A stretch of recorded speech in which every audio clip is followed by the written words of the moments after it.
I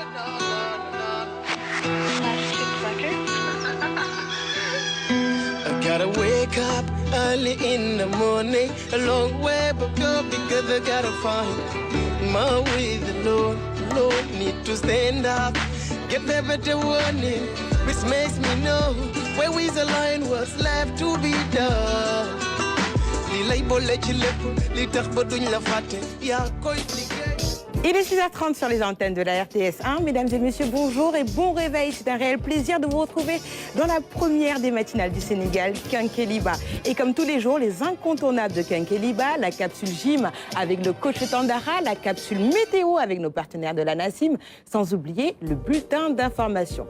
Nous sommes le mardi 28 juin 2022 et comme tous les mardis, vous retrouverez votre chronique e-administration avec Hassan Sine, sans oublier littérature avec Khady Ndiaye. Sans plus tarder, quel temps fait-il à Dakar et dans les régions du Sénégal? C'est l'heure de la météo.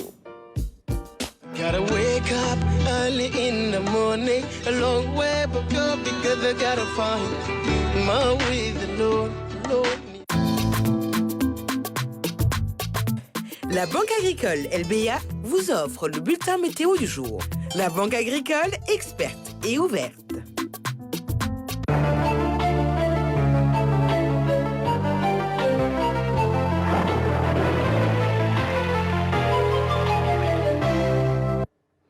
Mesdames et messieurs, bonjour. Le temps sera plutôt ensoleillé au courant de la journée sur l'ensemble du territoire sénégalais.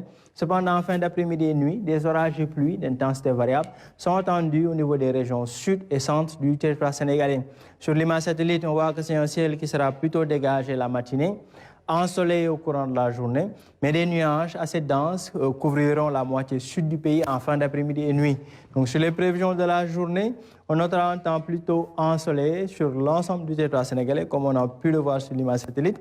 Des températures relativement élevées, disons même très élevées au niveau du nord-est du pays. 46 degrés attendus à Podor, une température vraiment extrême. 44 à Matam, 40 voire 41 degrés Celsius entre Linguère, Diourbel et Bakel. Donc 33 voire 39 degrés Celsius entre les régions centre, ouest et sud-ouest du pays.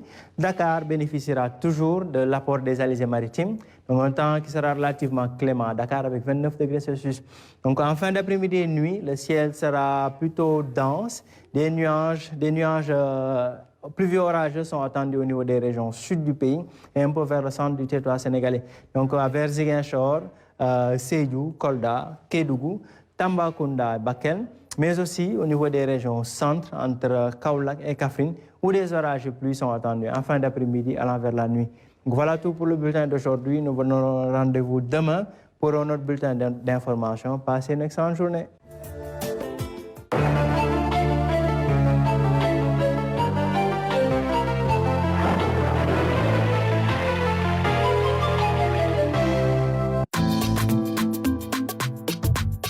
La Banque agricole LBA vous a offert le bulletin météo du jour. La Banque agricole, experte et ouverte. C'était le bulletin météo avec nos partenaires de la NACIM. Et si vous venez de nous rejoindre, bienvenue à vous. Nous passons tout de suite à accueillir justement les différents chroniqueurs du jour. On va commencer par e-administration avec Hassan Sine. Hassan Sine, bienvenue ce matin. Bonjour. Bonjour Anta, comment ça va? Ça va? Ça fait longtemps. Oui, ça fait longtemps. Ça se passe bien? Ce matin, tu m'as dit, tu n'es pas Sarah. Oui, J'étais un peu surpris de me voir ce matin. Non, ça va aller, ça va aller. Et nous en profitons justement pour souhaiter une bonne journée à Sarah Louya. Alors Hassan, aujourd'hui, le contenu de ta chronique. Alors aujourd'hui, je vais vous parler d'une visite d'une délégation gambienne à Sénégal Numérique. Ils sont venus échanger sur nos différents projets en cours et nos différentes réalisations en matière de numérique. Et c'est le début d'un partenariat qui va être fructueux entre ces deux peuples, ces deux pays frères, mais avec un même peuple, on va dire. Et également, je terminerai par un récapitulatif, c'est-à-dire on va revenir un peu sur l'inauguration du data center de Diamniadio. Ça fait déjà 1 an. Ah d'accord, un an déjà. Ouais. D'accord, tu fais un peu le bilan. Oui, on va faire le bilan. Super, je te laisse t'installer. Ce sera justement durant la première partie de ce magazine. À présent, nous allons accueillir Khady Ndiaye pour la rubrique littérature. Khady Ndiaye, bonjour.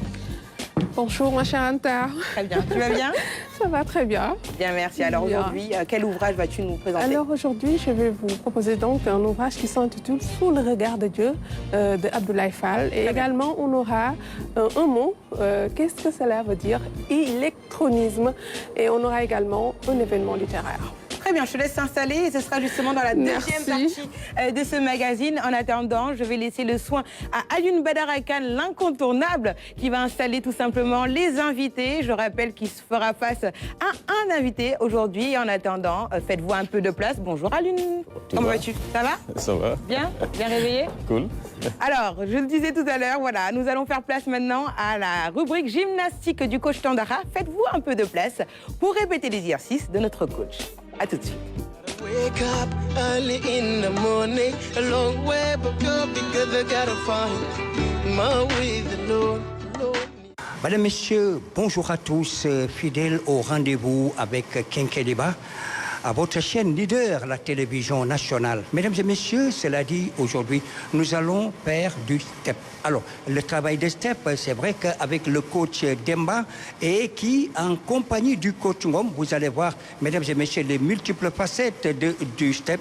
Alors, le step, comme vous le savez, c'est vrai que ça fait partie des exercices vraiment ludiques. Alors, on va voir ce que cela va donner, mais suivez, même si vous n'avez pas le step professionnel dans votre maison, vous pouvez utiliser les bancs et donc ça va faire beaucoup de bien. L'essentiel, c'est de bien faire le réglage. Alors, cela dit, coach Ngom, un mot avant que l'exercice ne démarre.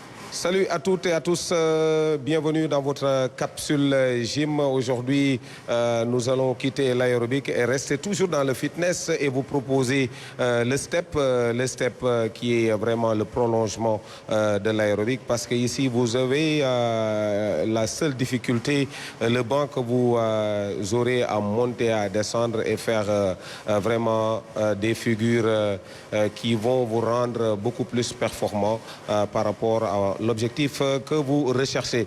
Toujours avec le coach Demba et l'autre coach Demba qui vient nous rejoindre aujourd'hui, ce capsule du mardi. Il s'agit du Demba de l'INSEPS, il est de Kaolack. Et tout de suite la démonstration avec notre invité du jour, le coach Demba de Guédiawaye. Exercice de step, toujours de plus en plus magnifique le step, mesdames et messieurs. Alors, je vous disais tout à l'heure, dans votre maison, alors regardez la plateforme. Et donc, avec cette plateforme que vous pouvez fabriquer de manière artisanale, à l'aide d'un banc, et juste vous allez prendre le format de cette plateforme et le tour est joué.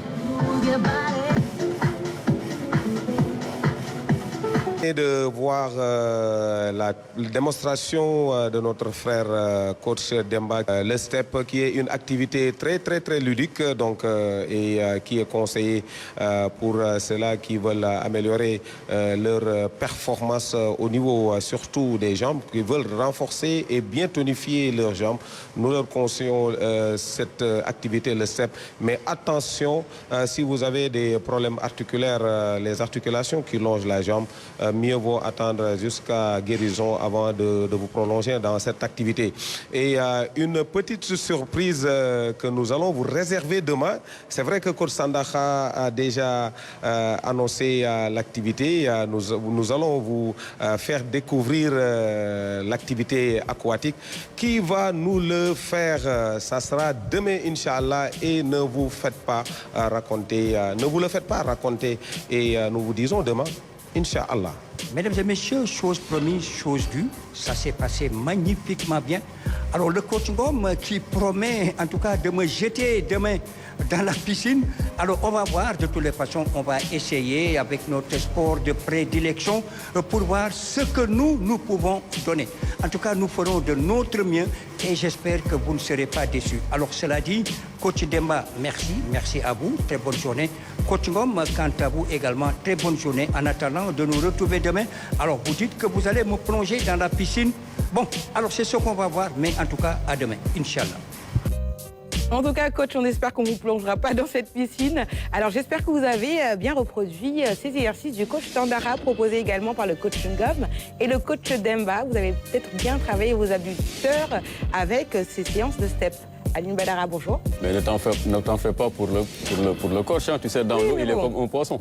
J'imagine bien. Un maître nageur, hein. Très bien. Voilà, ça va, alhamdoulilah. Je suis vêtue de blanc aujourd'hui. De blanc, il y a du beige, marron, signe de la paix. Ah, mais bien sûr, mais quoi, il n'y a jamais eu de problème, enfin, il n'y a jamais eu de nuage noir, enfin. Sur nos relations, hein. Ça s'est toujours bien passé. Tu sais que tu es ma petite sœur, je te porte dans mon cœur, tu es une amie, hein. Une confidente aussi. Hein. J'aime bien. Même si de temps en temps, quand même, bon, il y a quelques petites bisbilles là, hein, sur le plateau, de temps en temps. Quoi. Occasionnellement. Mais ça, c'est Sarah, hein. C'est Sarah qui était derrière. Hein. Voilà. Ouais, tirer les ficelles, quoi. Et comme il n'est plus là, je peux te faire la confidence. Ah, ça, je ne savais pas. Sarah, tu nous as tout caché. Alors, Aline Badara Kane, qui est-ce qu'on reçoit ce matin? Alors, nous avons le plaisir de recevoir la directrice des postes, tout simplement. Ndaye Koumbasek Niass, donc Madame Niass qui est là pour nous parler donc de cette initiative, une première donc la journée de la Poste. Je pense que bon, tout à l'heure en coulisses, je l'ai taquiné en lui disant peut-être que c'est le premier acte du plan de relance donc de la Poste, quand on sait que quand même le secteur postal est vraiment en pleine crise aujourd'hui au Sénégal. Et le thème donc porte sur donc le numérique, le secteur postal à l'ère du numérique, enjeu et levier de croissance. Donc on va beaucoup plus s'appesantir bien sûr donc sur la pertinence de ce thème-là, mais aussi revenir sur le plan de relance, disons, global de ce secteur ô combien stratégique, parce que c'est une question de souveraineté. En tout cas, tout pays qui se respecte dispose d'un bon, en tout cas, réseau postal, et donc certainement le Sénégal ne pourrait pas déroger à la règle. Donc voilà les questions qui seront au menu des échanges avec notre invité. Très bien. Alors, Madame Niass, bonjour. Bonjour. Merci d'avoir répondu à notre invitation. Le réveil n'a pas été trop dur? Non, pas très facile quand même, mais ça va. J'ai pris du quinqueliba et puis là, ça me remonte un peu. Très bien. Merci beaucoup, justement, encore une fois, d'avoir répondu à notre invitation. On va passer directement à la chronique de Hassan Sine, e-administration, après ceci. Alors, on enchaîne, Hassan. Alors, aujourd'hui, tu nous disais tout à l'heure en sommaire, on va parler des différentes réalisations et projets numériques du Sénégal qui a intéressé nos voisins de la Gambie. Effectivement. Donc, après la visite de certains pays comme le Burkina, comme le Rwanda, récemment, nous avons accueilli au siège de Sénégal numérique à Pékin, une délégation, une très forte délégation d'ailleurs de la Gambie, venant du ministère de l'économie numérique et de la communication de la Gambie. Et donc, ils sont venus s'inspirer de l'expérience sénégalaise en matière de politique numérique de manière générale, notamment tout ce qui concerne la digitalisation, tout ce qui concerne aussi les infrastructures numériques comme la fibre optique, le câble sous-marin, le data center, etc.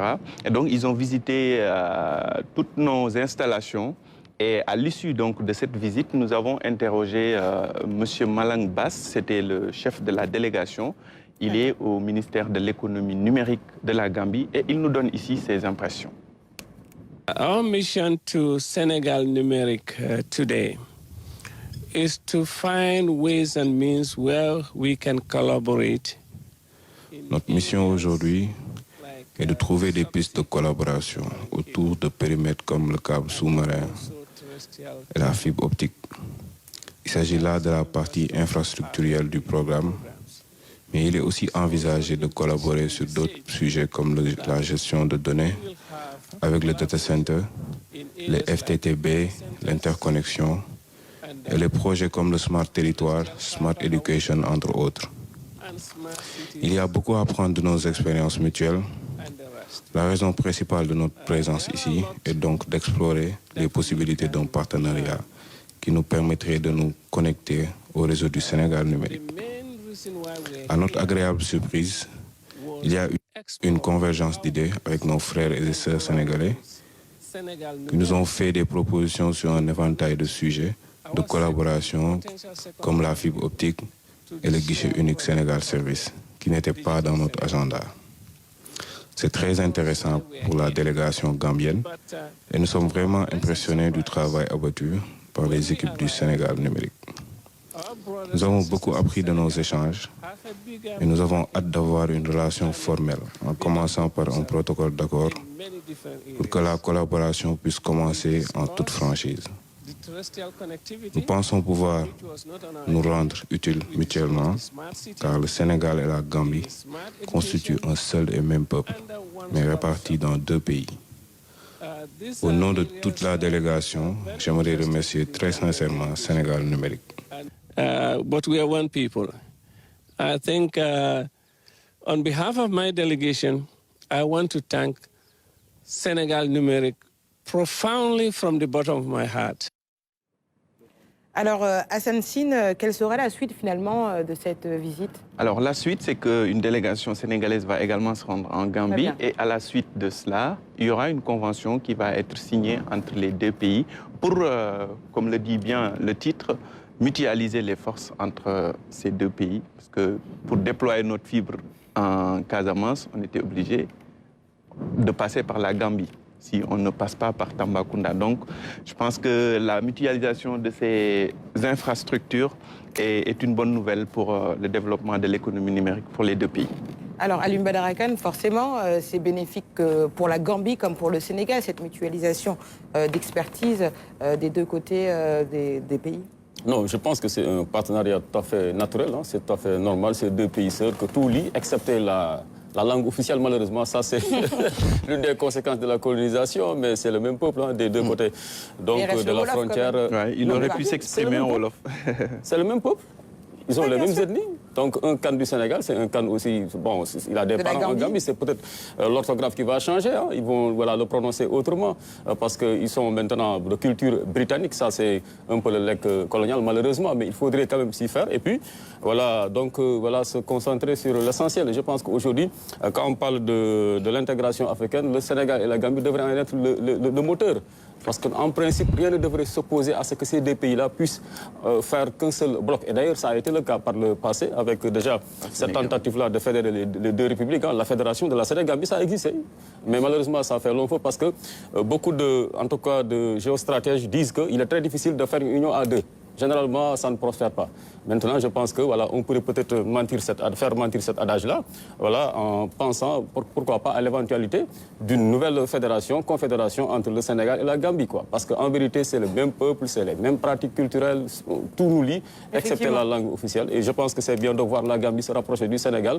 Et le Sénégal aussi, certainement, peut-être qu'il y a des choses aussi à prendre donc, du côté gambien, parce qu'il ne faut pas être condescendant aussi dans nos relations. C'est pourquoi j'aime bien ce titre-là, donc de Hassan, le Sénégal et la Gambie qui mutualisent leurs forces, quoi. Il ne s'agit pas de dire que la Gambie vient apprendre donc, du Sénégal, mais c'est 2 pays qui ont décidé de s'unir, donc de mutualiser leurs forces pour plus de prospérité, donc pour leur peuple respectif. Alors, merci Aline. Ouais. Alors, Madame Niasse, autant pour moi. Alors, justement, aujourd'hui, la digitalisation est venue toucher tous les secteurs. Justement, aussi le secteur de la Poste aujourd'hui, dont, justement, ce sera la première édition. Ce sera quand? Aujourd'hui même. Tout à l'heure, au Musée des civilisations noires, à partir de 9h. Alors, aujourd'hui, la digitalisation au niveau de la Poste, comment est-ce qu'elle se porte? Elle démarre bien. Donc, nous sommes, comme le thème le montre, nous sommes à l'ère du numérique. Et aujourd'hui, le secteur postal, je vais d'abord essayer de présenter un peu le secteur, si vous le permettez, qui est très rapidement connu. Voilà. Donc, c'est aussi bien la Société nationale La Poste que 17 opérateurs privés qui sont aujourd'hui détenteurs de licences d'exploitation du courrier. Donc, c'est beaucoup de points aujourd'hui, beaucoup d'acteurs qui sont dans le secteur postal et qui sont dans l'acheminement du courrier, dans la livraison de colis, de paquets et autres. Donc, nous avons connu la poste traditionnelle en termes de courrier, de transmission de mandat, de transmission de lettres. J'ai peut-être posé la question à Ibrahima pour lui demander depuis quand est-ce qu'il a... La dernière fois qu'il a posté une lettre. Bon, c'était à l'UNSC, c'était pour déposer une prescription, ça je m'en souviens très bien. À l'époque, mais une autre époque. Hein. Et depuis lors, les données ont changé. C'est carrément email, services électroniques et autres. Et aujourd'hui, la Poste doit se moderniser. La Poste a les possibilités de se moderniser et nous allons vers ça. Très bien. Et la digitalisation, c'est également dans la littérature, parce qu'aujourd'hui, Radi, on peut lire des livres via nos smartphones ou encore nos tablettes. Bien sûr, et ça c'est une bonne innovation également. Donc, comme tu l'as dit, on peut lire à travers nos téléphones, nos tablettes. Mais je pense que, Anta, ce projet, ça commence bien parce qu'on parle maintenant d'Union africaine. Oui. Ça commence bien, ça commence avec le numérique. Et on ira également, je pense, vers l'économie et tout. Donc, c'est une excellente chose. Comme l'adage le dit, l'union fait la force. Donc, il faut y aller. L'union fait la force. C'est peut-être finir avec Hassan par rapport au data center qui a été inauguré il y a un an de cela. Tu nous proposes des images. Oui. Le data center a été inauguré par le président de la République, Macky Sall, le 22 juin 2021. Et depuis lors, donc ça fait un peu plus d'un an, puisqu'on est le 28 aujourd'hui. Et donc, je vous propose juste de revenir sur les images marquantes de cette journée qui a été mémorable pour l'écosystème numérique du Sénégal. Regarde. C'est une grande révolution pour la souveraineté digitale de notre pays.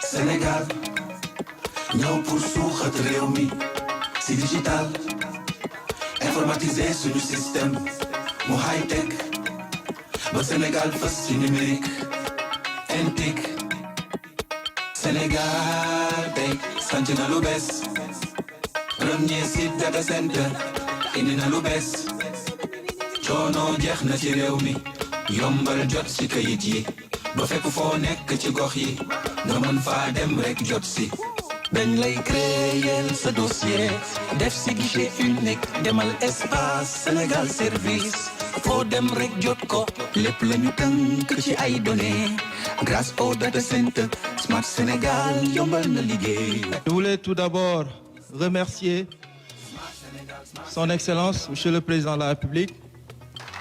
Sa vision éclairée aujourd'hui mène notre pays directement vers la prise en charge des besoins de nos populations.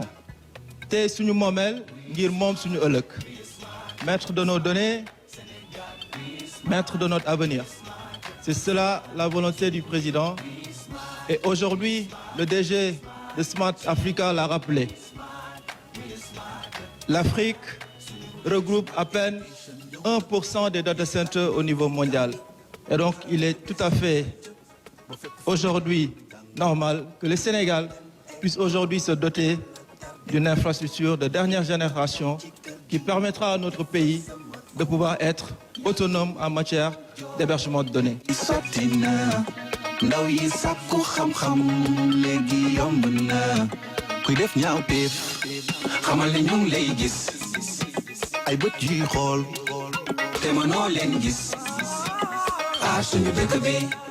J'ai tenu à présider personnellement cette cérémonie d'inauguration du data center de Diamniadio pour marquer l'intérêt particulier que j'accorde à cette réalisation majeure de la stratégie Sénégal numérique 2025. Cette stratégie, je le rappelle, est une composante du plan Sénégal émergent. Nous voulons, à travers elle, réaliser le numérique pour tous et pour tous les usages d'ici 2025, avec un secteur privé dynamique et innovant dans un écosystème performant. Le numérique est le champ de toutes les possibilités, comme vous le savez, et avec le data center de Diamniadio, que je déclare maintenant ouvert, nous irons encore plus vite et plus loin dans la conquête de ces opportunités. Je vous remercie de votre aimable attention. Smart Sénégal, mooy suñu doole waay, changé na suñu dundu, yóbbu ko high. Smart Sénégal, changé suñu life, le nouveau data center, le niveau high. Smart Sénégal, mooy suñu doole waay, changé na suñu dundu, yóbbu ko high. Smart Sénégal, changé suñu life, le nouveau data center, le niveau high. Smart Sénégal mooy suñu doole waay changer na suñu dundu. Merci beaucoup à Santine de nous avoir fait revivre ces images. On y était justement avec la RTS et la cellule digitale. Et je rappelle que c'est le plus grand data center de l'Afrique de l'Ouest avec plus de 1000 mètres carrés de salles techniques et 1,4 mégawatts de puissance énergétique. Alors, Madame Niasse, peut-être une réaction sur le sujet. Un an déjà qu'on a inauguré le data center au niveau de Diamniadio. Un an déjà et de belles perspectives aussi. Si on parle aujourd'hui de souveraineté de données, il faut peut-être aller carrément vers le rapatriement de nos données aujourd'hui. Effectivement. En termes de sécurité, c'est indispensable. Donc, il faudra s'y mettre. Et pourquoi pas, Hassan, démarrer par la RTS. Aujourd'hui, où sont stockées les données de la RTS. On est un partenaire stratégique. Oui. Et aujourd'hui, je pense qu'il y a des choses qui sont mises en place pour pouvoir justement stocker nos données au niveau du data center de Diamniadio. Peut-être pour finir ta chronique, Hassan, peut-être revenir sur l'hébergement de ces données. Ces Sénégalais qui hébergent au niveau de l'extérieur. Un appel pour pouvoir héberger au Sénégal les données. Oui, je pense que la voie la plus autorisée avait déjà lancé l'appel le jour de l'inauguration. Le président de la République avait demandé à toutes les administrations de rapatrier leurs données et de les héberger au niveau du data center de Diamniadio. Et depuis lors, ça a commencé. Certaines structures sont venues faire l'étude. Et il y en a même qui ont commencé déjà à héberger leurs données. Et donc, le data center de Diamniadio, aussi bien que celui du Technopole et de Orana à Dakar, ils sont en train de récupérer les données de toute l'administration sénégalaise. Merci beaucoup, Hassan Sine. Merci. Alors, oui. J'avais une question quand même. Je pense qu'un an après, il faudra faire un bilan. Où est-ce que vous en êtes? Alors, comme je viens de le dire, on a déjà hébergé pour beaucoup d'administrations. Combien de pourcentage? 20%, Alors, 30%? Bon, le data center, c'est un peu sensible aussi. Un peu sensible, en fait, c'est des données personnelles. On ne peut pas tout donner. Elle est développeuse, je rappelle. Oui, j'ai remarqué cela. Donc, mais bon, je te donnerai peut-être quelques chiffres après. En off? Oui, je te mettrai en rapport avec le manager qui est en train de collecter tout ça. Et qui garde ça jalousement. Ça avance donc? Ça avance. Merci beaucoup, Hassan. Et les perspectives sont bonnes. Merci beaucoup justement pour cette belle chronique. On va passer actuellement à la rubrique invitée avec Alioune Badara Kane. Pourquoi Kane, à ton avis? Parce que Kane, ça fait British. Et comme j'ai des parents aussi du côté de l'Angleterre, parce que vous savez, on a eu un ancêtre éloigné qui a fait traverser la Manche et qui a fait souche, donc Harry Kane de l'équipe d'Angleterre. Alioune Badara Kane, tu exagères. Comment ça, j'exagère? Kane, parce qu'en Gambie, on ne dit pas voilà Kane, pourquoi mais plutôt Kane. Il manie si bien le ballon. T'as vu? Mais c'est la même on se rappelle de l'anecdote à Toubacouta, là où il s'est fait mal au pied. Non, ils sont allés solliciter les services d'un saltigué, quoi, pour m'écarter du terrain, parce que ma présence sur un terrain, mais ça fait des dégâts sur l'équipe adverse. Alioune Badara Kane. Alors justement après ceci, la rubrique invitée. Gotta wake up early in the morning, a long way but go because I gotta find my way, the Lord. Alors, Alioune Badara Kane, aujourd'hui, tu reçois Madame Ndeye Coumba Niasse, qui est directrice des postes au ministère de l'économie numérique et des télécommunications. C'est à toi. Voilà, Ndeye Coumba Seck pour faire plaisir à son papa. Ndeye Coumba Seck Niasse, voilà. Parce que j'essaie de me mettre à sa place. Alors, qui est directrice des postes. Alors, elle vient ici dans le cadre donc, de cette journée, donc la première édition du genre, donc la journée de la poste, tout simplement. Alors, vu le contexte actuel, Madame Niasse, peut-on dire qu'il s'agit là véritablement de donner un coup de fouet au plan de relance de la Poste? Parce qu'on le sait quand même, la Poste au Sénégal traverse aujourd'hui des heures pas du tout reluisantes. Merci déjà de me donner l'opportunité aujourd'hui de parler du secteur postal, je le disais tout à l'heure, qui est très méconnu aujourd'hui, un peu méconnu quand même. Et Ibrahima disait tout à l'heure, parler de la SN La Poste. Et je tiens à rappeler toujours que c'est le groupe La Poste et 17 opérateurs privés qui ont une licence d'exploitation postale. Donc effectivement, aujourd'hui, nous allons vers la relance des activités en général. Donc la relance des activités, la Poste a besoin de se moderniser. La Poste a été fortement attaqués par l'introduction des nouvelles technologies. La poste moderne n'existe plus. Donc aujourd'hui, il nous faut nous reformer et rentrer dans l'ère du numérique. Donc c'est aujourd'hui l'enjeu, les perspectives, relancer les activités postales. Le courrier est en baisse aujourd'hui. Presque plus personne n'envoie de courrier, mais on a d'autres perspectives, notamment vers la logistique, vers le commerce électronique. Et la poste aussi, c'est les services financiers, les services de transfert d'argent. Okay. Par exemple, pour certaines, en tout cas, certains papiers de l'administration comme l'extrait de naissance, on aura toujours besoin des services du bon vieux facteur, hein, voilà, qui est toujours utile hein, dans certaines contrées du Sénégal. Hein. Je pense qu'ils existent toujours, hein, les facteurs, ils sont toujours là. Les facteurs, ils ont disparu. Plus, ils ont disparu, en tout cas, il n'y a plus de facteurs. Et peut-être que ça va vous surprendre, la Poste a bien avancé dans la modernisation, bien sûr, de ces papiers administratifs. On va vers le e-administration, donc l'administration électronique. Donc la Poste est en train de se moderniser et de mettre en place des solutions pour pouvoir effectivement permettre à ses usagers à distance d'accéder à ces papiers administratifs et les solutions sont déjà là. Alors comment expliquer ce retard de la Poste, en tout cas sur le numérique, hein, quand on sait quand même la Poste, la Sonatel, l'actuelle Sonatel, hein, faisait qu'un seul ensemble. Voilà, qu'est-ce qui s'est passé entre-temps pour que la Poste soit dépassée un peu par l'avancée technologique? Bon, je ne dirais pas retard, mais je dirais plutôt manque de communication. Parce qu'aujourd'hui, il faut dire que la Poste a développé beaucoup de solutions en ce moment. Donc, aussi bien le groupe La Poste que les opérateurs privés. Certains opérateurs sont carrément dans la digitalisation, ils ont des solutions en place. Donc la Poste, ce n'est pas en retard, mais peut-être ils ont un manque de communication à ce niveau. Les usagers ne sont pas très au courant, très au fait de tout ce qui est développé actuellement.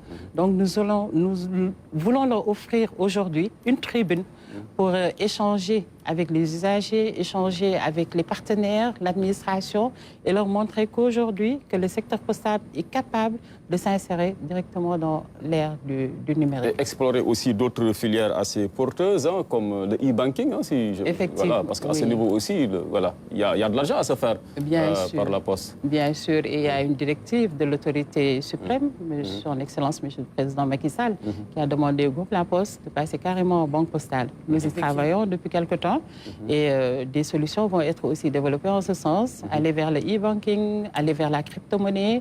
Donc aujourd'hui, on peut se positionner en tant que hub, non seulement au Sénégal, mais en Afrique aussi. D'autant plus que votre atout majeur par rapport à tous ces éventuels concurrents de la Poste reste votre maillage du territoire national. Vous êtes partout, vous allez à Tilmaha-Mbahol. J'en parle pas souvent en allant au Magal de Touba, je passe par Tilmaha et au croisement se trouve donc l'agence de la Poste. Ça, c'est un symbole aussi de souveraineté qui montre la présence de l'État et je pense que ça aussi, ça constitue, disons, un atout. C'est plus de 320 bureaux de poste pour le groupe La Poste. Bureaux, hein. Et 600 en général si on y met les opérateurs. Donc aujourd'hui, vous avez 600 points de contact des opérateurs postaux sur tout le territoire national. Que vous soyez à Tamba, à Richard Toll, n'importe où, vous allez trouver un bureau de poste. Donc aujourd'hui, c'est un relais. La Poste pourrait être le bras de l'administration, le bras des partenaires par rapport au maillage du territoire. Ouais, parce que souvent, dans chaque contrée, vous y retrouvez au moins un enseignant, un postier. Hein. Exactement. Ça, c'est bien. Il faut montrer que l'État est là. Tout à l'heure, vous parliez de ces 17 partenaires. Aujourd'hui, si vous allez vers la digitalisation, que vont-ils devenir ces 17 partenaires-là? Ils vont toujours continuer à vous accompagner ou finalement, vous allez devoir vous détacher d'eux? Des menaces sur les emplois. C'était ça ma question. Hein. Ah oui, oui, c'est bien. En fait, il faudrait préciser que ce sont des opérateurs pleins. Très bien. Pleins qui ont une licence d'exploitation et qui font à peu près la même chose, les mêmes activités que le groupe La Poste. Très bien. Donc, je ne pourrais pas les citer, mais je ne sais pas si vous le permettez. Si je vous dis que DHL est un opérateur postal. Oui. Bolloré est un opérateur postal. Vous entendez parler de PAPS. Oui. D'accord. Vous entendez parler de Rapidos, de Carapid Prestige. Exactement. Donc, ce sont tous des opérateurs postaux.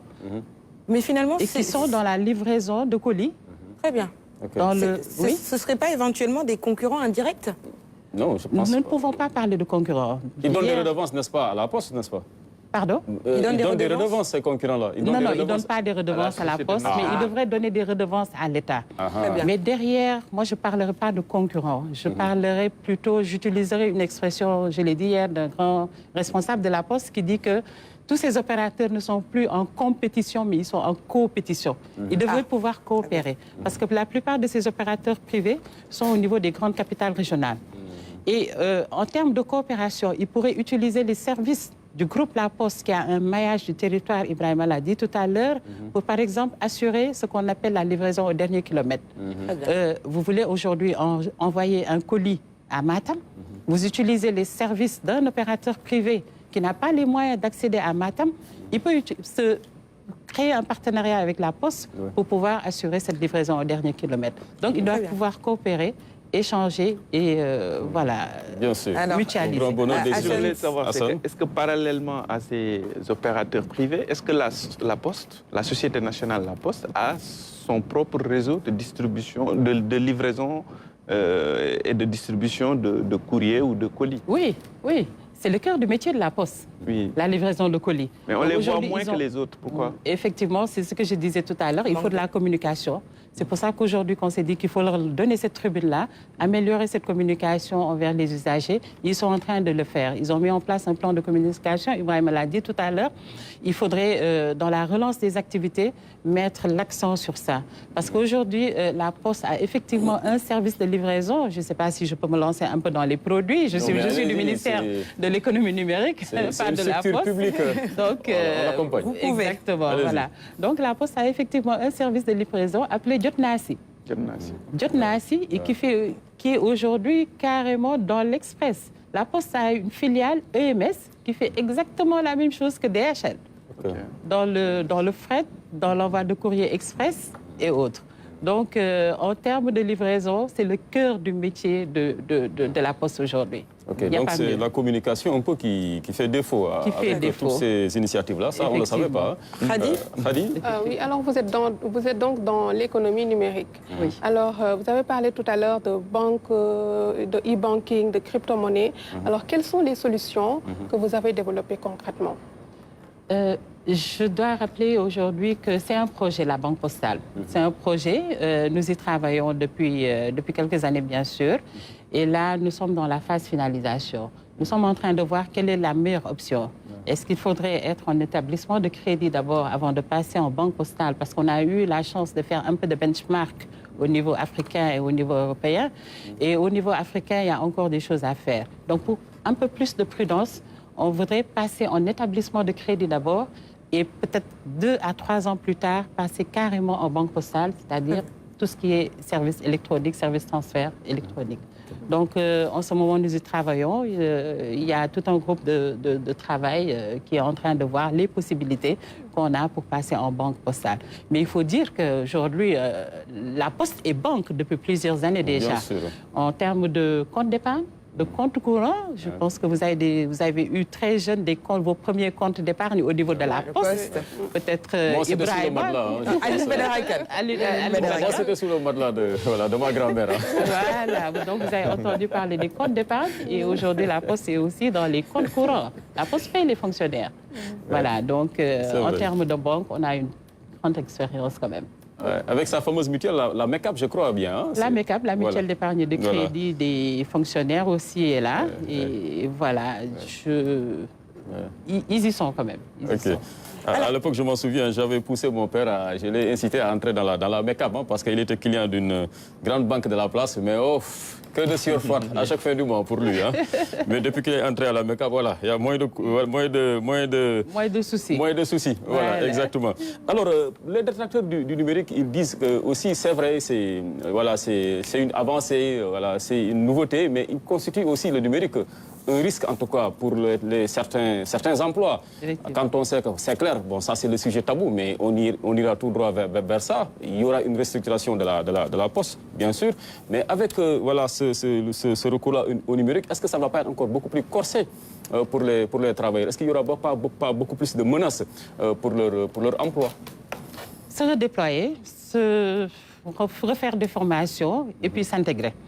Parce qu'aujourd'hui, le numérique ouvre d'autres perspectives. J'ai parlé tout à l'heure du commerce électronique, qui peut carrément être un pôle de développement carrément des activités postales.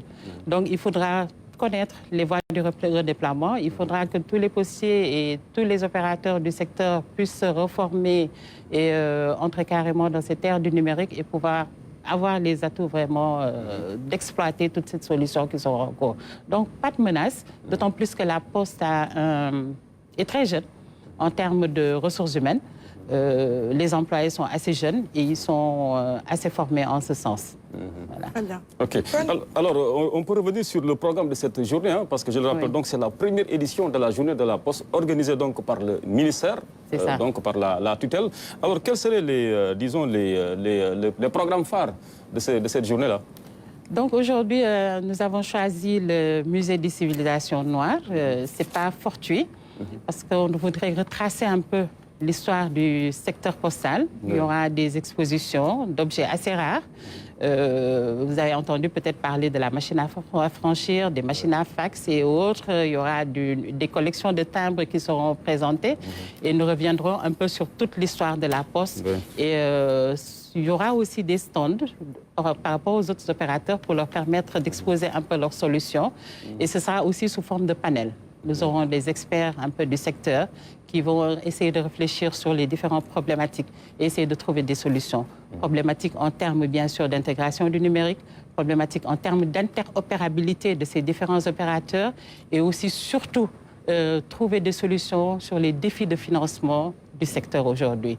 Donc, nous avons invité le Fonds 6, l'ADER, les PTF, les partenaires techniques financiers. Et ce que nous attendons comme résultat, c'est sortir de cette journée avec des contrats de partenariat et une meilleure connaissance du secteur postal et solliciter tous les usagers, tous les citoyens à venir tous accompagner la Poste. Parce qu'il faut dire que c'est notre fleuron national. Aujourd'hui, on a véritablement, chaque citoyen devrait véritablement pouvoir contribuer à la relance de ces activités-là. Donc, venez ouvrir vos comptes d'épargne, venez ouvrir vos comptes courants postaux, venez connaître les nouvelles solutions, venez vous renseigner sur les nouvelles solutions de livraison, les nouvelles solutions de papier administratif qu'offre aujourd'hui le secteur postal. Donc nous voulons en fait, si on quitte le musée, sortir de la poste traditionnelle et aller vers la poste moderne. Et peut-être la prochaine édition de 2023, on le fera peut-être ici, dans la tour de la RTS. Et ce sera carrément dans l'ère numérique. Dans l'ère numérique. En tout cas, c'est tout le mal que l'on souhaite à la Poste, hein, de vraiment davantage déployer ses ailes à travers même le monde. Hein. Pourquoi pas? Parce qu'on voit ailleurs, en tout cas, de grands groupes qui disposent même de leur flotte, hein, voilà, d'énormes flottes aériennes. La logistique et tout cela, pourquoi pas donc pour la Poste sénégalaise, si véritablement elle s'en donne les moyens avec le soutien de l'État, le concours de tout le monde, on pourrait réaliser ce rêve-là. Parce que, comme vous l'avez dit, la Poste est un symbole de souveraineté et tout État moderne qui se respecte se doit d'avoir un bon service postal. Restez avec nous, Madame Niass. Dans la deuxième partie, on fera encore un énième plaidoyer pour un meilleur financement donc, de la Poste, Inch'Allah. Merci beaucoup. Très bien. Et Inch'Allah, on espère vraiment vous accueillir en 2023, pourquoi pas à la tour de la RTS, Inch'Allah. Alors, un message de Samba Guissé qui nous suit, qui dit bonjour, l'incontournable Anta, bonjour à vous. Vivement qu'on ait le franglais comme langue officielle pour ce beau peuple sénégambien et pour la Poste, New Look, pouvant utiliser le Sénégal numérique pour étendre ses tentacules pour participer à la souveraineté numérique. Réaction? Très joli message. On espère tous espère que le numérique va... De toute façon, c'est inévitable. Hein? Le numérique va façonner le monde et tous les secteurs seront concernés. Et si ça peut, en plus, servir de lien entre deux peuples désunis par l'histoire, ce sera vraiment une très bonne nouvelle.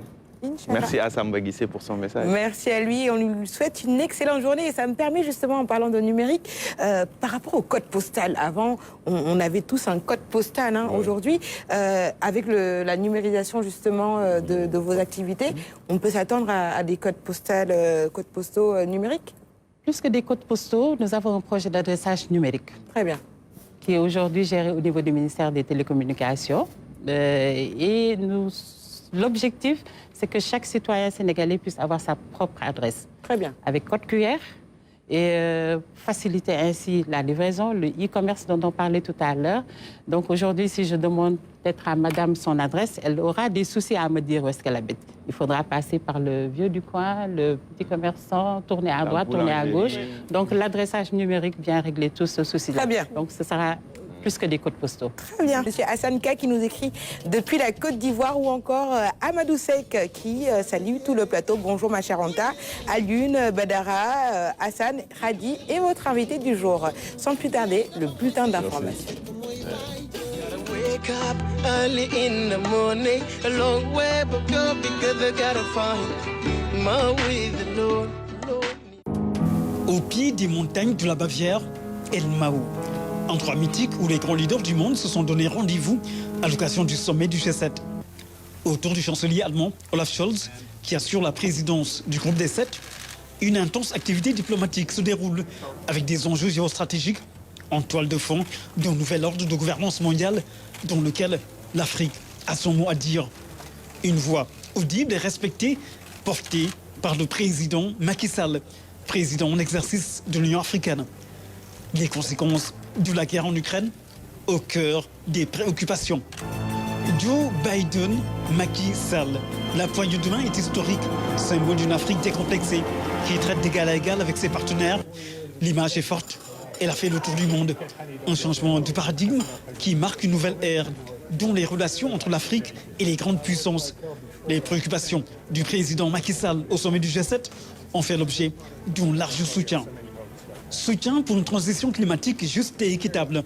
Objectif, accès universel à l'électricité en Afrique, où plus d'un demi-million d'Africains sont dans le noir. Et nous avons été rassurés que nécessairement, aujourd'hui, pour les économies faibles comme les nôtres, non industrialisées, il était impératif, et ça c'est le G7 qui le dit, qu'on tienne compte de cette réalité. Nous avons 600 millions d'Africains qui n'ont pas encore accès à l'électricité. L'urgence pour nous, c'est de donner l'électricité à tous les Africains, donc l'accès universel. À partir de ce moment, nous avons des efforts dans l'adaptation.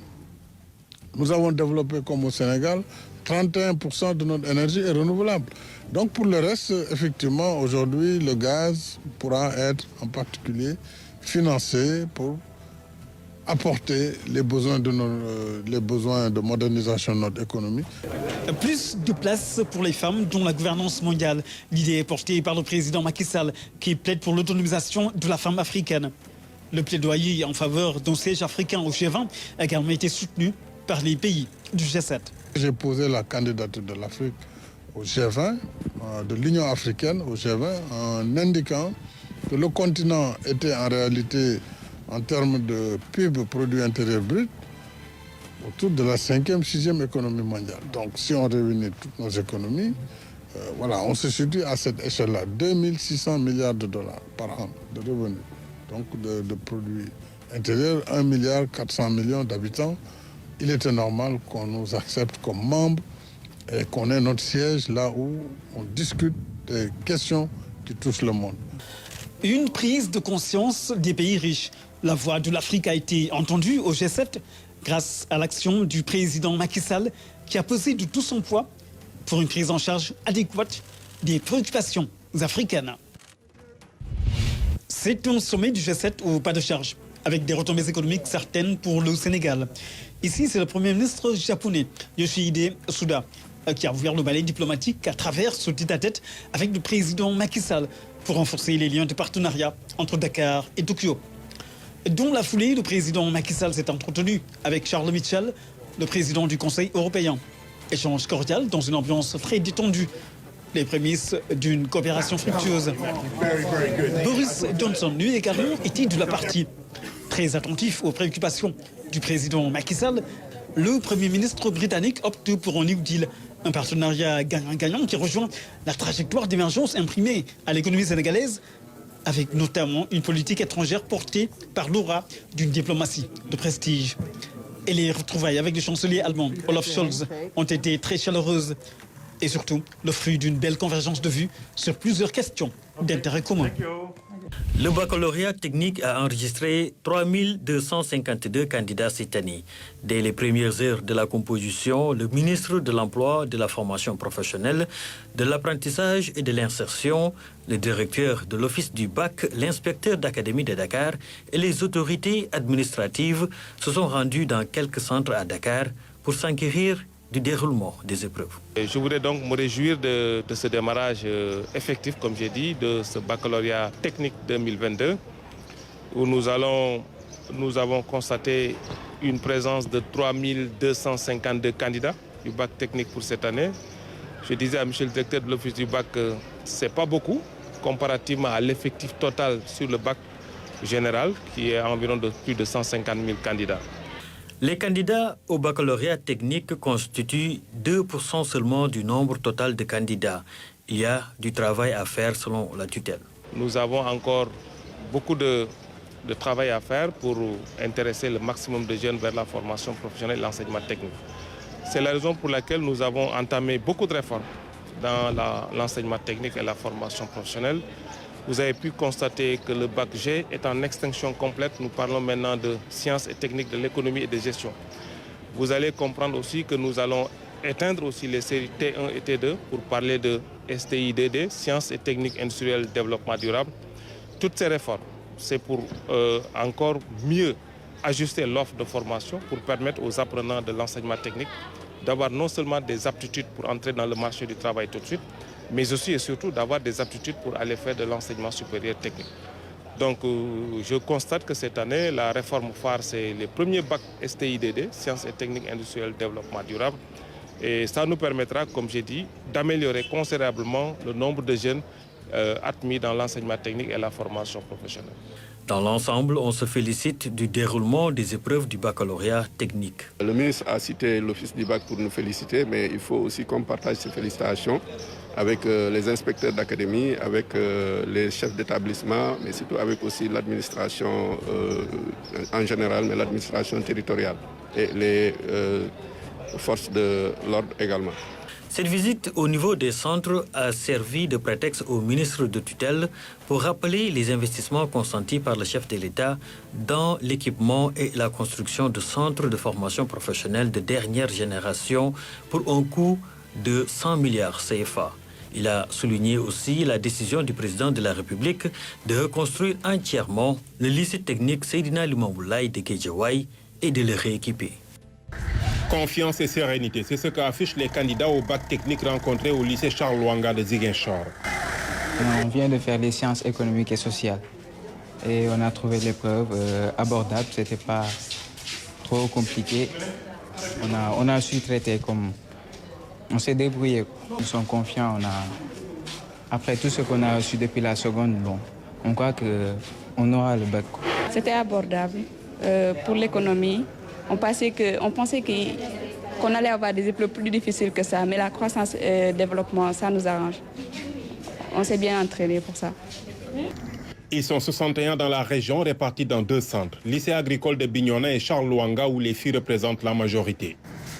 Ce qui passe à Émile Badiane, donc au lycée agricole, sont 24. Ce qui passe ici sont 37. Bon, dont 14 garçons et 23 filles ici. C'est les filles qui dominent, elles sont plus nombreuses et même elles réussissent beaucoup plus que les garçons. Et on est en train de booster les garçons pour qu'ils puissent renverser cette tendance. Inverser la tendance, il le faut aussi pour les effectifs. Attirer le maximum d'élèves avec une diversification des filières. Notre combat, c'est de lutter vraiment pour que ces filières-là se développent à côté des filières des sciences pour varier un peu les séries et les formations en Casamance. Imaginez que cette année, bon, la série G va être bientôt arrêtée. Il n'y a une seule candidate de la série G et tous les autres sont de la série Sciences et technologies de l'économie et de la gestion. Ce qu'il faut, c'est sensibiliser pour que nous ayons de futurs économistes, de futurs gestionnaires qui puissent aider au développement, des concepteurs de projets, des concepteurs de plans de développement. C'est ça qu'il faut. 12 matières sont au menu et les épreuves se déroulent jusqu'au samedi.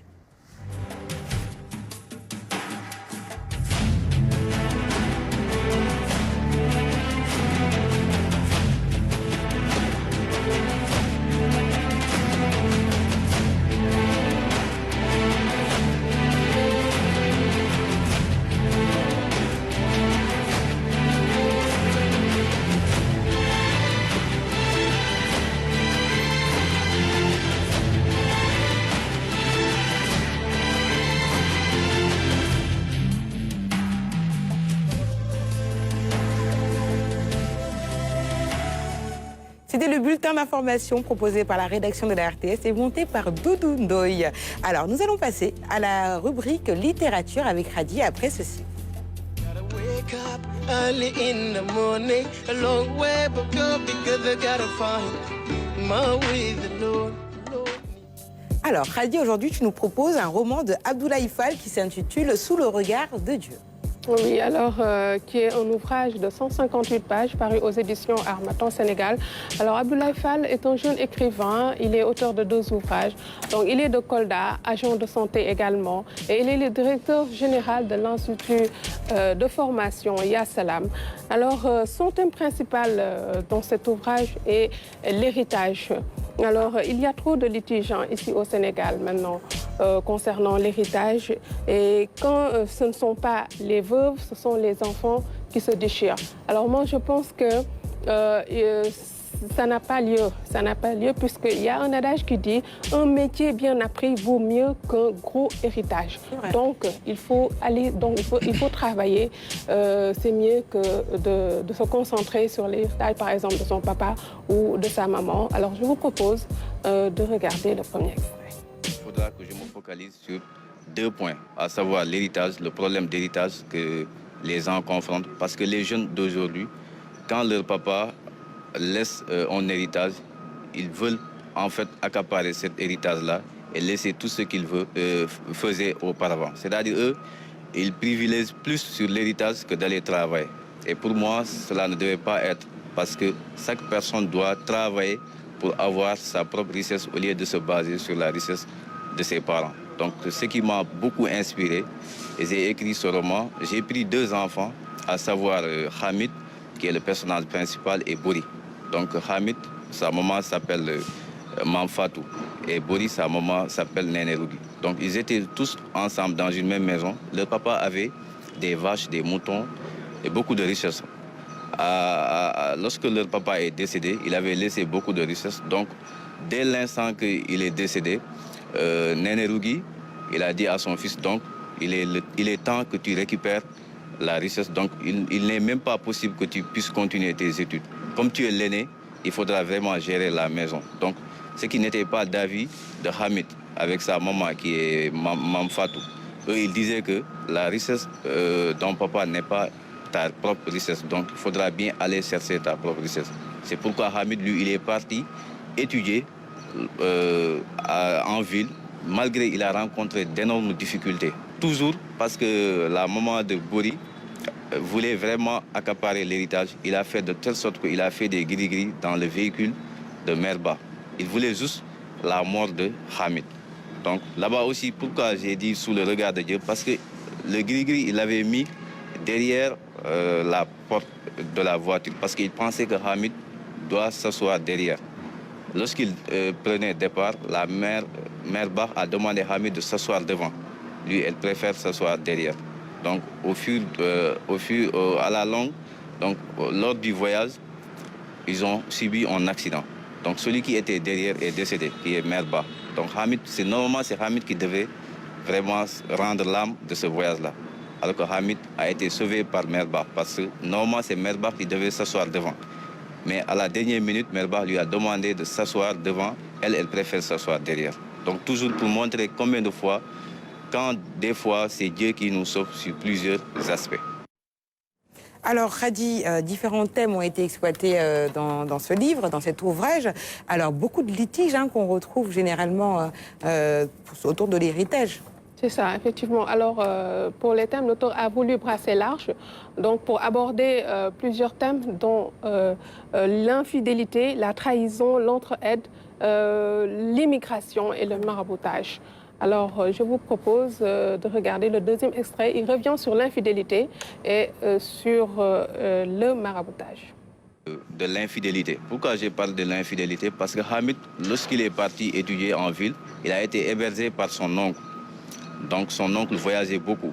Et sa femme vraiment faisait l'infidélité. Un jour, Hamid a vu cela. Donc lorsque la femme a remarqué que Hamid lui a surpris avec un homme, lorsque son mari est revenu, il a fait de telle sorte que Hamid soit renvoyé de la maison. Parce que lui, il pensait que Hamid va raconter cela à son oncle. Donc c'est dans ce contexte que Hamid a été renvoyé par son oncle pour aller en ville, à Dakar, c'est-à-dire chercher du travail. Il est parti à Dakar, il est devenu un laveur de voitures. 2 ans de cela, il a rencontré un ami il avait ensemble les voitures. Quelques années plus tard, Hamid a été récupéré par une maman qui avait une entreprise qui s'appelait Yassalam. Donc c'était une entreprise immobilière. Il a été pris là-bas comme un chargé de courrier. Et au fil des années, il est devenu le 2e adjoint au directeur. Donc Hamid, avec son ami qu'il avait, lui, il préférait aller en Espagne. Donc il est parti en Espagne. 3 ans après, il a été refoulé. L'ami de Hamid a préféré choisir son ami femme que de choisir Hamid. Ce qui était incroyable dans l'entreprise. Parce qu'il disait que c'est Hamid même qui a amené son ami dans cette entreprise. Comment cet ami-là peut choisir un autre et laisser Hamid? Donc là-bas aussi, j'ai parlé de trahison. J'ai montré que des fois, tu peux aider la personne, mais à la dernière minute, cette même personne veut vraiment ton échec. Alors, peut-être réaction de Hassan. Bon, un thème qui, aujourd'hui, connaît beaucoup de litiges. Hein. Est-ce que finalement, la femme n'est pas la grande victime, généralement, des héritages?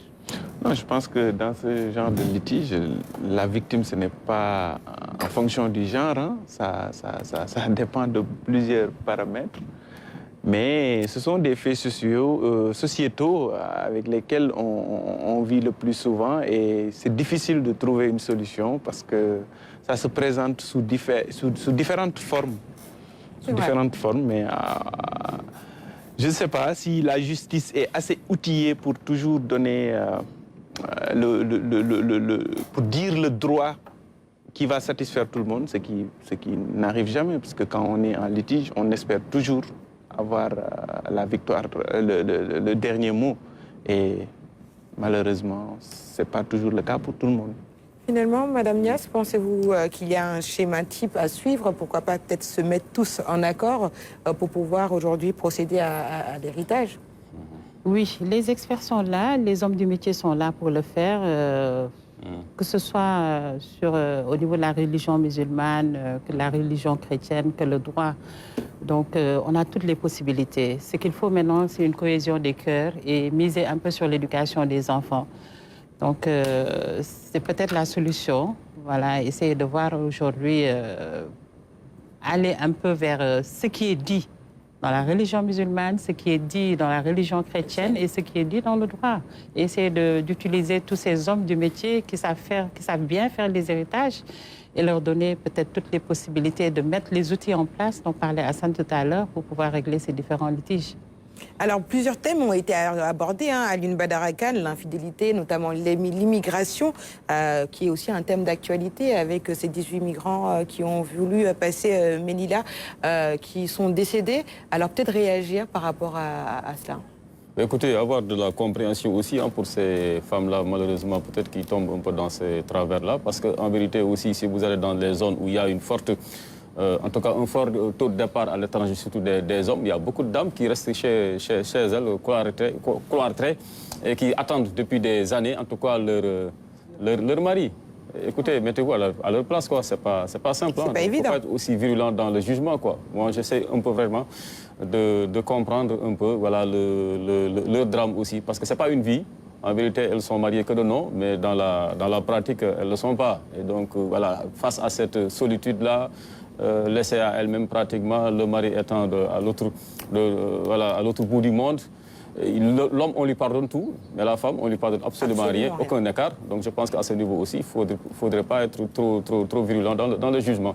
Maintenant aussi sur la question de l'héritage, il y a des relais sociaux peut-être qui sont en train de se briser, mais quand même ça a été, jadis c'était bien réglementé par la société, parce qu'à chaque fois qu'il y avait quand même, voilà, disons la disparition, disons du père de famille, souvent c'était le cas, parce qu'on est dans une société patriarcale, voilà, on s'occupait en tout d'abord de la veuve et des enfants éplorés, parce que la veuve, par exemple, vous allez dans certaines ethnies, bon, tout dépendait de son acceptation. C'était peut-être le demi-frère, en tout cas, ou bien le cousin autre qui la prenait comme épouse. Les enfants étaient automatiquement adoptés aussi par leurs oncles et tata. Donc c'est comme ça que la société réglait cette problématique-là. Mais aujourd'hui, avec notre société moderne, avec la disparition de ces régulateurs sociaux, donc les veuves et les orphelins sont laissés à eux-mêmes. Et souvent, d'ailleurs, cela me fait penser à cette chanson que Feu Ndiaga avait consacrée à cette thématique-là. Sur l'héritage, quoi. À l'époque, quand ils disaient, en fait, la dépouille n'est même pas enterrée et déjà, on dépouille. Hein, voilà le défunt, hein, sans être au chevet de la veuve et des orphelins, ou bien des veuves et des orphelins. Donc pour vous dire encore une fois que c'est un drame social que vivent beaucoup de nos concitoyens, et je pense qu'à ce niveau aussi, il faudrait qu'il y ait beaucoup plus de mécanismes pour leur venir en aide, pour être à leur chevet. Voilà, le droit est là, mais est-ce qu'ils ont la bonne information? Il y a aussi l'autre facteur, c'est qu'en fait beaucoup de mariages sont le fait en tout cas de pratiques coutumières, donc il n'y a pas tellement de papiers. Souvent il y a des veuves en cas d'héritage, en tout cas elles sont laissées à elles-mêmes, elles ne peuvent pas est justice parce que tout simplement elles n'ont pas de papier, quoi. Et alors qu'il y a des dispositifs qui leur permettraient, voilà, de valider un peu leur mariage avec le défunt pour que leur enfant au moins puisse avoir, disons, le minimum requis en cas de partage, quoi, des biens. Alors Khady, c'est un peu ton coup de gueule, hein, si je peux l'appeler ainsi, par rapport à tous ceux qui attendent après le décès du père, justement, tous ces biens. Oui, moi c'est vraiment dommage. Hein. Moi je dirais que c'est vraiment dommage de voir les enfants du défunt se déchirer. Vraiment, c'est écœurant. Des frères et des sœurs qui ne se parlent plus. À cause de quoi? À cause d'argent. Donc je pense qu'il faudrait faire ce que j'appelle moi du fighting, entre guillemets, du fighting. Oui. En quoi faisant? C'est-à-dire, en quoi faisant? C'est-à-dire que les enfants ne doivent pas se consacrer ou bien se figer sur leurs biens de leurs parents. Ils doivent travailler. Donc travailler d'abord, faire du fighting et laisser les biens de leurs parents. Ne pas être attentiste, en fait. Voilà, ne pas être attentiste. Mais quand même, vous êtes l'enfant légitime d'un disparu, vous n'allez pas laisser comme ça, rester impuissant et... Il y a une expression voilà, wolof qui le dit. Ne rien faire. Donne sa baille. Voilà, c'est ça que je veux dire, en fait. Donne sa baille. Il y a le côté injustice qui dérange, parce que ce soit le droit ou que ce soit la religion, en général, l'héritage revient principalement, en tout cas, aux fils, aux enfants. Donc, si vous vous faites avoir par un oncle ou une tante... Et c'est le cas de... Voilà, après... Ils se doivent de protéger, même si vous avez vos propres biens, vous voulez protéger quand même votre héritage. Et que c'est de bonne guerre. Mais je pense que le problème là, ce sont les deux sources. En fait, parfois on se base sur la religion musulmane, parfois on se base sur le droit. Et à chaque fois qu'il y a un mariage qui est célébré de manière officielle, c'est-à-dire à la mairie, donc quand il y a un problème d'héritage, on oublie ce que dit la religion et on applique le droit. Mais finalement, Aline Badara Kane, si on écrit un testament, ce serait pas peut-être la solution à tout cela est réglementé, comme l'a dit notre invitée, Madame Niass. Voilà, je pense que voilà, il n'y a pas de vide juridique. Le problème, c'est l'accès à la bonne information. C'est juste ça, hein? C'est juste ça, parce que beaucoup de bonnes dames, souvent, en fait, n'ont pas la bonne information en cas de disparition de leur conjoint, quoi. Elles sont laissées à elles-mêmes. Ça, le drame, parce que déjà, au lieu de s'occuper un peu de la famille, un peu de la prise en charge, un peu donc du quotidien de la famille, souvent, c'est la parenté proche qui va s'intéresser d'abord aux biens matériels laissés par le défunt. Donc le nombre de voitures qu'il aurait laissées, la deuxième maison, ils vont vouloir mettre la main sur ça. Donc imaginez, vous êtes en veuvage, est-ce que vous avez le temps vraiment de vous occuper de tout cela? Si vous n'avez pas un frère dégourdi, je ne sais pas moi, quelqu'un, voilà, une bonne volonté, souvent c'est un drame, mais sans fin que vivent beaucoup de ces femmes-là. Et puis surtout leurs enfants, surtout quand ils sont de bas âge.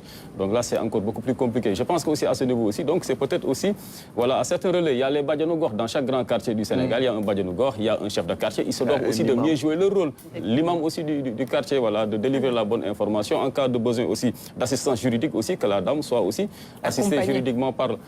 Parce qu'il y a aussi des structures comme, je pense, l'association des femmes juristes là du Sénégal, qui se bat beaucoup, mais elle n'est pas présente partout sur toute l'étendue du territoire national. C'est qu'il faut que beaucoup de cas, en fait, lui sont remontés et des fois, c'est un peu un manque de temps et tout. Mais je pense qu'à ce niveau, vraiment, beaucoup de femmes du Sénégal vivent à l'heure actuelle, au moment où je vous parle, un réel drame et elles ont vraiment besoin d'assistance, quoi. Voilà, pour que leurs enfants aussi puissent bénéficier, en tout cas, des avoirs laissés par leur mari. Alors, Aline Khadi, pour peut-être fermer la dernière page de ce roman. Pour fermer, je dirais tout simplement qu'il y a une solution, comme tu l'as dit tout à l'heure, de faire un testament. Oui, je pense qu'il faut que tout un chacun devrait penser à cela. Faire un testament, c'est mieux. Ça, c'est pas un réflexe, en tout cas, dans nos pratiques culturelles, quoi. Au Sénégal, peut-être il y a une petite catégorie de Sénégalais qui le feraient. Mais bon, on va dire que peut-être c'est même du AEGAF, là.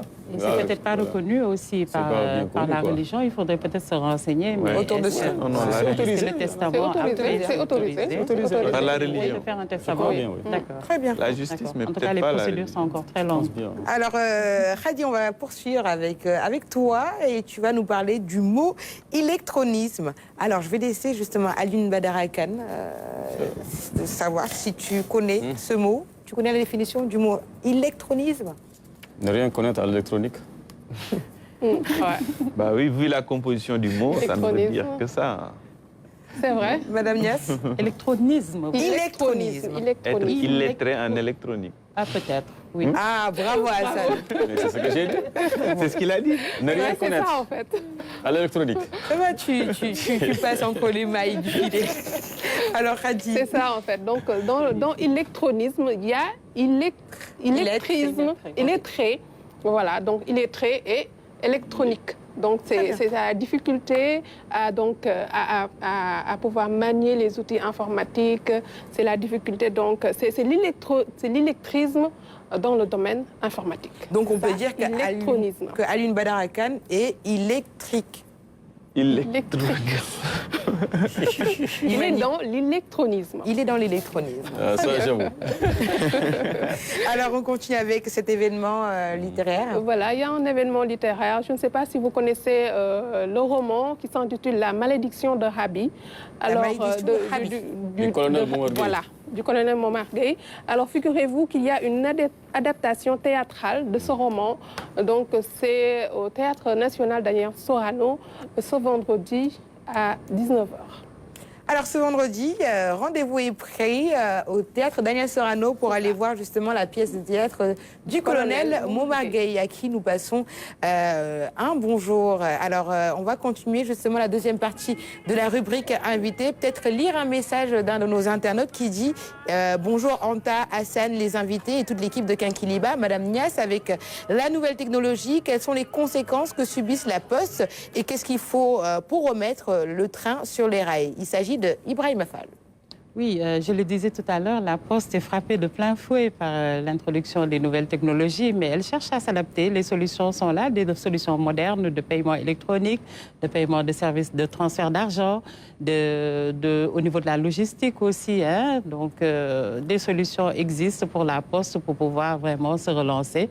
Et ils ont élaboré le plan stratégique de développement 2022-2025 et il y a des projets assez structurants qui pourraient leur permettre d'intégrer, je l'ai dit tout à l'heure, l'ère du numérique et pouvoir se positionner véritablement. Donc, il y a des menaces, certes, mais elles ne sont pas très importantes, oui. On a toujours la possibilité se reformer et de se réintégrer. De se réinventer. Se réinventer, exactement. Tantôt, on a effleuré un peu la question d'éventuelles redevances que certains, je dirais, concurrents, entre guillemets, pourraient peut-être reverser à la Poste, parce que la Poste est désespérément à la recherche de fonds aussi pour sa relance. Oui. Est-ce qu'on ne devrait pas activer cette niche-là? Effectivement. Et en ce sens, nous sommes en train de réviser le projet de loi portant Code des Postes qui date de 2006 déjà et qui est devenu assez obsolète au regard de la libéralisation du secteur. Donc, le projet est en cours de révision et c'est dans le circuit d'adoption.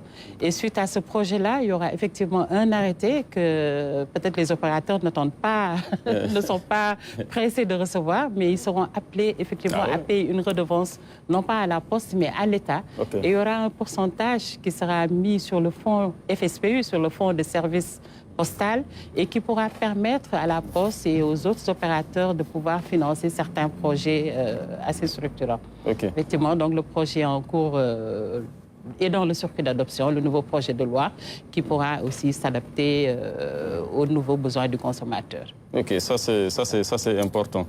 Merci beaucoup Madame Niassan, ça a été un plaisir. Un dernier rappel peut-être sur ce qu'on devrait retenir de ce... Oui, inviter tout le monde tout à l'heure à 9h au Musée des civilisations noires. Donc, ce sera sous la présidence du ministre de l'économie numérique et des télécommunications, M. Yankhoba Diattara. Donc, venez tous accompagner la Poste, venez tous accompagner les opérateurs postaux, venez participer à la relance des activités postales. Et voilà, il y a plein d'activités et vous apprendrez beaucoup du secteur parce que beaucoup d'experts sont aujourd'hui invités. Et comme je l'ai dit tout à l'heure, il y aura beaucoup de panels, aussi bien sur la réglementation, la régulation du secteur qui est aujourd'hui une priorité et les défis de financement. Et on espère que la RTRS sera là-bas pour signer des contrats de partenariat dans la transmission de vos courriers, dans la transmission de vos marchandises et colis, signer des partenariats avec la SN La Poste. Nous vous attendons en tout cas tout à l'heure, vous êtes invités. Parce que nous en recevons du courrier. D'ailleurs, on a notre petite poste à nous, le bureau courrier, ça me permet de souhaiter une bonne journée à notre ami Diallo. Et nous avons quelques cadeaux pour vous, pour la journée. Okay. Et ça me permet aussi, si tu, je sais pas, Anta, de saluer un grand postier aussi de la Médina. Il est à l'agence de la Médina, Blaise Savaret. Très bien. Voilà, notre ami Blaise Savaret, vraiment un postier modèle. J'aurais aimé assister à cet événement, qu'on puisse le célébrer, l'offrir un modèle, et le décorer. Il faut venir tout à l'heure au musée. Voilà, à partir de 9h. À partir de 9h. Notre ami Blaise. Très bien. Voilà. Alors, justement, on va ramener justement ces différents cadeaux que vous offrez quelques goodies aux différents chroniqueurs. Merci beaucoup en tout cas. Le rendez-vous est pris aujourd'hui à partir de 9h au niveau du musée des civilisations noires. Merci beaucoup. Des petits souvenirs. C'est très gentil à vous. Merci beaucoup, madame. Très bien. Merci. Alors, Aline Badarakan, ça me permet un peu de transiter autour d'un sujet d'actualité, notamment ces 18 migrants qui ont perdu la vie en essayant de rallier Melilla. Je pense en fait au Maroc. Oui. Melilla. Melilla. Voilà, c'est ça, la ville frontière entre le Maroc et l'Espagne. Bon, écoutez, je pense que toute l'Afrique est meurtrie par ce qui s'est passé, par ce qui se passe actuellement donc à Melilla, sur la frontière entre le Maroc et l'Espagne.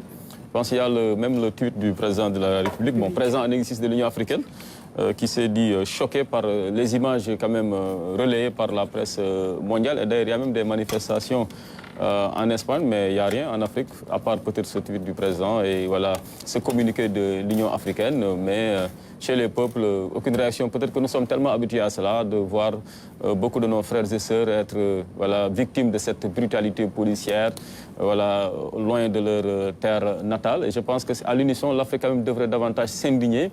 Et pourquoi pas même qu'on puisse assister au déplacement de certains de nos chefs d'État dans cette partie-là du Maroc, avec l'accord bien sûr du royaume chérifien, pour être au chevet quand même de nos frères et sœurs africains bloqués dans cette zone-là et qui vivent le calvaire. Mais l'autre enseignement aussi que j'en tire, c'est qu'en vérité aussi cela démontre les faillites de beaucoup de politiques économiques sur le continent. Pourquoi le jeune Africain, originaire d'un pays qui regorge de toutes les potentialités, tant vaille que vaille, de quitter l'Afrique à ses risques et périls, quoi. Moi, l'image, quand j'ai vu certains qui ont réussi la traversée, qui faisaient le vers de la victoire, j'étais un peu meurtri, j'étais un peu peiné. Je me dis, ça, c'est l'avenir de l'Afrique, encore une fois, qui s'envole, qui est compromis. Alors, vraiment, il y a lieu de se voir autour d'une table, de se regarder, de se dire les vérités pour que la jeunesse africaine puisse rester et participer au développement du continent africain, quoi. Parce que ça, c'est des images dégradantes pour la dignité de l'homme noir. Voilà. Alors, Hassan Sine, on a vu un peu sur les plateformes digitales des images choquantes de ces migrants-là. Oui, je pense que ça n'a même pas été assez partagé, à mon sens, parce que c'était pas viral, c'est dramatique, c'est triste. Et on parle de plusieurs dizaines de morts, hein, parce que le chiffre donné par le Maroc n'est pas celui que la société civile marocaine même a donné. Donc ça veut dire que... Et on a vu les images, hein, c'était vraiment un massacre. C'était un massacre. Donc tous les Africains, les pays africains d'abord, ensuite le Maroc et même l'Espagne doivent trouver très vite une solution à cette crise. Parce que ça a toujours existé, hein. On se rappelle en 2005, c'était encore le cas. Récemment, le Maroc avait fait exprès de laisser les migrants passer parce qu'il y avait un contentieux avec l'Espagne. Donc ça, c'est vraiment un problème, je pense, qui est minimisé, qui n'est pas vraiment pris en compte. Voilà, pris en compte au niveau central des États qui sont concernés, parce qu'il y a des Sénégalais, il y a des Ivoiriens, il y a des... Voilà, c'est toute l'Afrique qui est concernée. Effectivement. Khady, réaction sur le sujet? Oui, c'est vraiment déplorable, des images déplorables. Et puis, on a toujours parlé, en fait, des méfaits de l'immigration. Mais pourtant, les gens, ce que l'on constate, les gens continuent toujours à le faire. Pourquoi Donc, pourquoi? Et je pense qu'il faudrait instaurer des stratégies, des politiques pour pouvoir donc sauver ces jeunes-là qui vont, je dirais, aller vers l'immigration clandestine, vers l'immigration. à tous ces risques, voilà, à tous ces exposés. risques. Alors, Madame Niasse, peut-être... moi, j'ai pas pu visualiser les vidéos. Ça m'a vraiment meurtri. J'ai juste eu le temps de lire les textes. Mais en fait, il faudrait, comme l'a dit Ibrahima tout à l'heure, il faudrait vraiment qu'on ait des politiques. Le Sénégal y est déjà avec le Khayou Ndaoui. Et il faudrait que nos jeunes croient vraiment en nos possibilités. Aujourd'hui, il y a l'agriculture qui est là, mais tout le monde fuit pour venir dans les capitales, essayer de voir un peu, chercher des horizons dorés, alors qu'ils laissent derrière, il n'y a pas plus doré vraiment que la terre.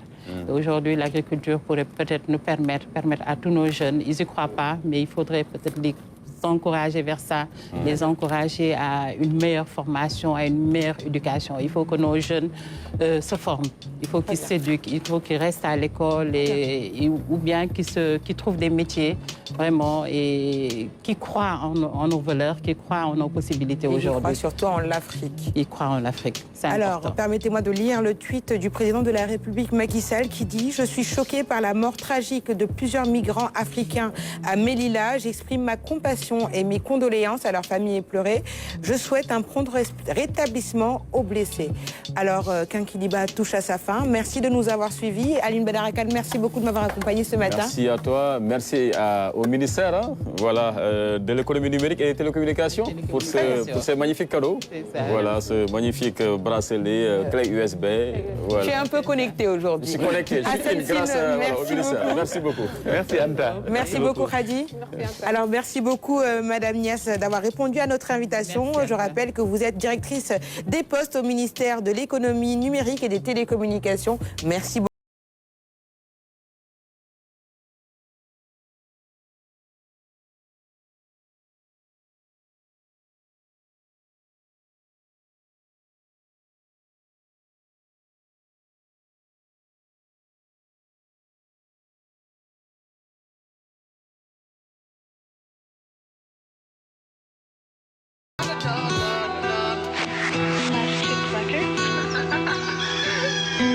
Gotta wake up early in the morning, a long way but go because I gotta find my way. The Lord need to stand up, get the better warning, which makes me know where we align what's left to be done.